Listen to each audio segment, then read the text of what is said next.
E aí, pessoal, sejam bem-vindos ao canal Química que não faz mal com o professor Walter Félix. Esse é o vídeo 3 da aula de estudo de soluções. E se você ainda não assistiu o vídeo 1 e o vídeo 2, acompanhe o vídeo indicado pelo canal. Você já parou para pensar que quando você abre um refrigerante e ele está numa temperatura não muito gelada, a quantidade de bolhas é muito maior do que quando ele está bem gelado? Isso acontece porque a solubilidade de um gás diminui à medida que a solução é aquecida, porque a pressão sobre o gás acaba diminuindo. Então, nós podemos dizer que o aumento da temperatura do sistema provoca a diminuição da pressão sobre esse sistema.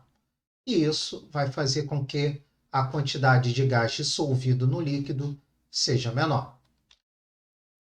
Classificação das soluções.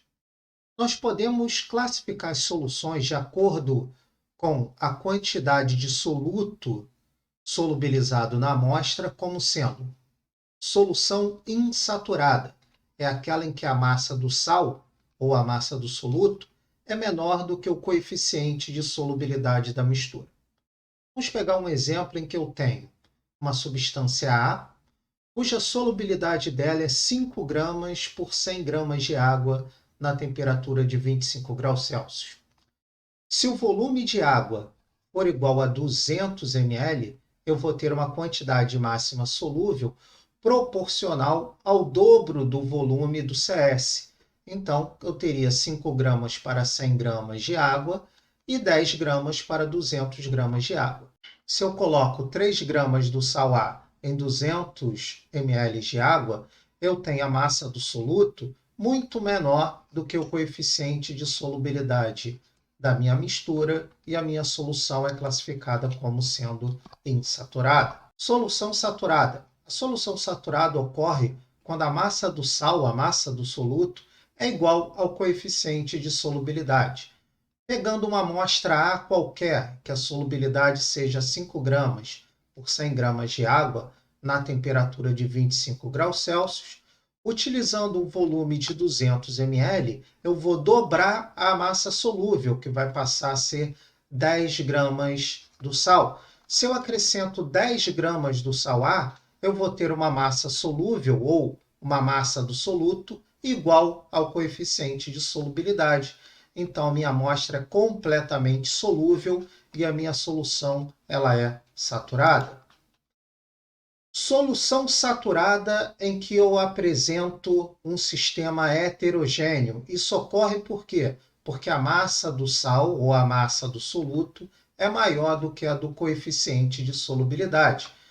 Para uma situação análoga que nós já usamos, né, com 200 ml de água e a massa do soluto solúvel igual a 10 gramas, se eu coloco 10 gramas do sal A e posteriormente 3 gramas do sal A, eu só vou conseguir solubilizar as 10 gramas iniciais. Então, 3 gramas da minha mistura serão caracterizadas como sendo precipitado ou corpo de fundo. Eu continuo tendo uma solução saturada porque eu não consigo mais solubilizar nenhuma amostra, mas em compensação agora eu tenho um sistema heterogêneo. Solução supersaturada. A solução supersaturada é uma situação atípica dentro da classificação de misturas. Por que ela ocorre? Ela ocorre porque eu tenho um sistema de aquecimento e posterior resfriamento de uma solução que era saturada com depósito.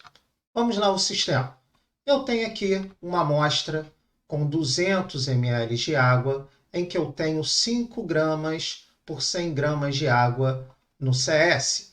Se eu tenho o dobro de água delimitado no CS, eu passo a ter uma solubilidade de 10 gramas. Quando eu faço o aumento da temperatura para 45 graus Celsius, eu aumento a solubilidade para 8 gramas por 100 gramas de água. Se eu tenho o dobro de volume de água, eu vou passar a ter uma massa solúvel de 16 gramas. Quando eu reduzo essa temperatura lentamente para 25 graus Celsius, de volta à situação inicial, eu deveria voltar a apresentar um sistema heterogêneo, um corpo de fundo. No entanto, como eu solubilizei completamente a minha mistura e fiz uma redução de temperatura extremamente lenta, eu vou ter uma situação final instável em que todo o meu sal é solúvel, mas em compensação o meu CS ele é menor do que a minha massa do soluto.